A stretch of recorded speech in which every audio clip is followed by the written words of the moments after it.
नमस्ते साथियों, यह है पीएच नेटवर्क। मैं हूं प्रदीप हुंडू। आशा करता हूं कि आप सब ठीक होंगे। ईश्वर से यही प्रार्थना कि आप सुखी रहें। आपको जानकारी होगी कि जो सामान हम दुनिया के दूसरे कोनों में बेचते हैं या वहाँ से लाते हैं, उसके लिए कंटेनरों की ज़रूरत होती है। बड़े बड़े कंटेनर होते हैं जिसकी कैपेसिटी बहुत ज़्यादा होती है।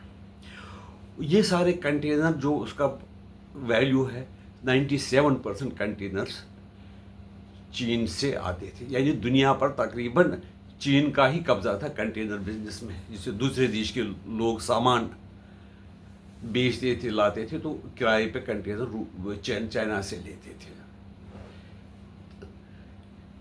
इससे क्या हुआ कि ये मोनोपोली चाइना की रही। जब कोविड हिंदुस्तान में आया तो हम सामान को बेचने के लिए, मंगाने के लिए कंटेनरों के लिए डिपेंडेंट रहे चाइना पर। चाइना अपना माल बेचता था, ले आता था, लेकिन हमें कंटेनर नहीं दे रहा था। आप जानते हैं कि मोदी जी का स्वभाव कैसा है। जब उसको लगता है कि अगर हम किसी पे निर्भर रहे तो हमारी हम जो अपनी जो इंडिपेंडेंस है वो खो बैठेंगे। तो हमारे माल ख़राब भी हो जाता था, माल आने में दिक्कत भी आ जाती थी, जिसमें हमारे मार्केट महंगे भी हो जाते थे। तो उस वक्त मोदी जी ने फैसला किया कि हम कंटेनर इंडिया में ही बनाएंगे। वहाँ से तब से शुरू काम करके वहाँ से कंटेनर का काम भारत ने बनाना शुरू कर दिया है। लाखों कंटेनरों की ज़रूरत होती है। अभी इंडिया की कैपेसिटी इतनी ज़्यादा नहीं, लेकिन 10,000 से 30,000 कंटेनर साल में बनाते हैं। अब जो PLI स्कीम मोदी जी ने अनाउंस की, उसमें उनको जो कंटेनर बनाने के लिए नई कंपनियां, नई स्टार्टअप्स आते हैं, उनको इंसेंटिव मिलती है। हमारे कंटेनर की कीमत $1,000 रहती है, जबकि चाइना को बहुत देर से बनाई हुई है। उनके कंटेनर बनाने के सिस्टम में एफिशिएंसी है, उनको $700 खर्च आते हैं एक कंटेनर बनाने में। ये कंटेनर बनाना ऐसा नहीं है कि चार जगह ये ऊपर शीट डाला, इधर शीट डाला, स्टील शीट डाला, पीछे स्टील शीट डाला तो बन गए कंटेनर। इसमें स्किल चाहिए, इंजीनियरिंग स्किल चाहिए, एफिशिएंसी चाहिए, मेहनत चाहिए। डिजिटल सिस्टम होता है, ऑटोमेशन होती है, जैसे कि माल खराब ना हो जाए, किसी प्रकार का चूहे वगैरह उसमें न घुस जाए। और ये बनता है कॉटन स्टील का। कॉटन स्टील में और उसमें इतनी एफिशिएंसी से बनाना पड़ता है कि अभी हिंदुस्तान को सीखने के लिए बहुत टाइम लगेगा। सिर्फ 5 साल में हमने शुरू किया, लेकिन हमारी अब एफिशिएंसी बढ़ रही है कि हमने जो लोडिंग और अनलोडिंग का काम भारत में होता है वो 1 दिन से कम टाइम में लगता है। अमेरिका का जो लोडिंग अनलोडिंग का काम के लिए 1.5 दिन लगता है, सिंगापुर का भी 1.1 डेज। लेकिन चाइना के हम पीछे ही है, लेकिन फिर भी 5 साल में मेहनत करके हमारा काम आगे बढ़ रहा है। और हमारी जो विजन है कि 2047 तक हमने देश को एक उन्नत राष्ट्र बनाना है, उसके लिए कंटेनरों की बिल्कुल बहुत ज़्यादा ज़रूरत है। जितना ग्लोबल बिजनेस बढ़ेगा, लोगों में जितने पैसे आएंगे, तरक्की हम ही नहीं कर रहे हैं, बाकी भी कर रहे हैं। जिनके पास तेल के लिए वो दूसरे साधन हैं, जिनसे वो जिसके कारण उनके पास पैसे आते हैं, वो कंटेनरों की ज़्यादा ज़रूरत होती है। दुनिया की सोच थी कि चाइना +1 होना चाहिए। हम वो नहीं सोचते, हम सोचते हैं कि हम ज़्यादा से ज़्यादा अपने कंटेनर बनाए। कंटेनरों के किराए पर हमारा साल का जो किराया लगता था वो लगता 70,000 करोड़। जो कंटेनर अब धीरे धीरे हमारे यहाँ बनने लगे हैं और काम भी शुरू हो गया, तो हमारा खर्चा कम हो गया।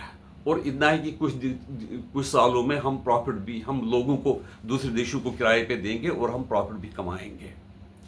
हमारे जो है शिप्स है, जो रिवर से भी हम इनलैंड वो कर सकते, और वो काम शुरू हुआ। कई ब्रिज ऊपर उठाए गए, जिससे कि जो शिप वगैरह वो नदियों से चले और हमारा माल समुद्री रास्ते से या पानी के रास्ते से हिंदुस्तान में आए। इसमें हमने गुजरात में एक शिप, ये जो कंटेनर बनाने की एक वो इंडस्ट्री लगी है, जिसमें कि 360 नए कंपनीज ने इन्वेस्ट करना शुरू हो गया, लाख हज़ारों करोड़ रुपया उसमें इन्वेस्टमेंट हो रहा है। तो कुछ सालों में हम आत्मनिर्भर बन जाएंगे। उससे क्या होगा कि ये जो हमारा जो ये ट्रांसपोर्ट है ये चीप है। हम उसके लिए जो गैस खरीदते उसको अमोनिया में कन्वर्ट करके हम एफिशिएंट फ्यूल भी बनाएंगे, हाइड्रोजन गैस से इनको चलाएंगे, तो जैसे कि हमारे जो शिप्स वगैरह हैं जिसमें कंटेनर्स आते हैं वो एफिशिएंट बने। और हमारा जो सड़कों पर जो बोझ पड़ता है इसके लिए ट्रेन का भी जो रहता है वो, उससे वैसे वहाँ पे भी इलेक्ट्रिफिकेशन हुई है, लेकिन वो खर्चा ज़्यादा पड़ता है। लेकिन जब समुद्र से हम इनलैंड वाटर से या समुद्र से भेजेंगे इंडिया के इनसाइड, उसमें भी हमारा बहुत सा खर्चा बनेगा। उसके लिए हमारे जो हमारे मंत्री हैं श्री सर्बानंद सोनोवाल, उन्होंने बहुत बढ़िया काम किया है। उन्होंने अभी तक तो 5 इनलैंड वाटरवेज थे और वो उन्होंने बढ़ाकर शायद 21 कर दिए। मैंने एक पहले वीडियो बनाया था, लेकिन उसमें काम चल रहा है और बिल्कुल वो बड़ी मेहनत से बिना किसी शोर के काम कर रहे हैं, जिससे कि हमारा इनलैंड ट्रांसपोर्ट का काम बढ़ रहा है आगे। इतना ही नहीं, शिप्स का काम बढ़ेगा जब हम अपने शिप्स भी बनाएंगे, कंटेनर भी बनाएंगे। उसमें हम शिप्स को जब रास्ते खुले हो जाएंगे, ब्रिज ऊपर आ जाएंगे जिसके नीचे शिप्स वगैरह आएंगे, चाहे वो कंटेनर शिप्स है या ट्रांसपोर्ट शिप्स है, तो हमारा क्रूज़ जो टूरिज्म है जिसके लिए लोग यूरोप जाते हैं वो भी बढ़ जाएगा। यानी कि इस फील्ड में भी हम आगे जा रहे हैं। और जो आत्मनिर्भर भारत है वो उसकी towards that it is a step in the right direction. इस तरह से मोदी जी की सोच है। लेकिन ये बाकी जो लोग हैं जिनकी बिल्कुल विजन काम है, वो इस बात को नहीं समझेंगे, न समझना चाहिए, क्योंकि वो देशभक्त है ही नहीं। मैं ये ऐसे लोगों को जो इस पर भी मोदी जी को क्रिटिसाइज कर रहे हैं, उस पर भी उनको ये किसी न किसी बहाने से डाउन करने की कोशिश करते हैं, मैं उनको कहूँगा कि वो देशभक्त नहीं है। मोदी जी ने इतना ही नहीं किया है, मैरिटाइम जो बिल भी कुछ 2025 में लाया जा रहा है या लाया गया है, जिसके कारण उसमें सुधार भी होगा।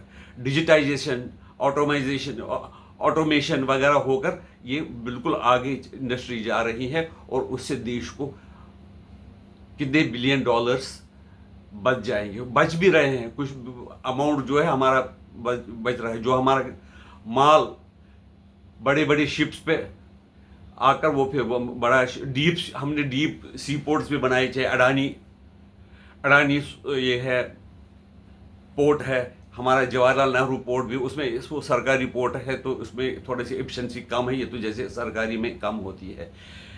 वो मिलाकर जो प्राइवेट पोर्ट मिलाकर और सरकारी पोर्ट मिलाकर हमारी जो एफिशिएंसी है 0.9 डेज, यानी कि हम सामान को एक दिन से कम टाइम में लोड करते हो, अनलोड करके लोड करके दोबारा उसको दूसरे काम के लिए रवाना करते हैं।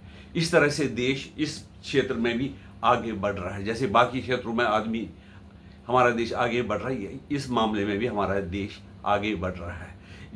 तभी हम कहते हैं कि प्रगति के उच्चतम शिखर पर हम तभी पहुंचेंगे जब कि हम हर फील्ड में प्रगति करें। और बिल्कुल ये एक इम्पॉर्टेंट फील्ड है जिसको ई समुद्र नाम से एक चलाया जाता है कार्यक्रम, उसमें हम आगे जाएंगे और भारत को महान बनाएंगे। भारत माता की जय। वंदे मातरम।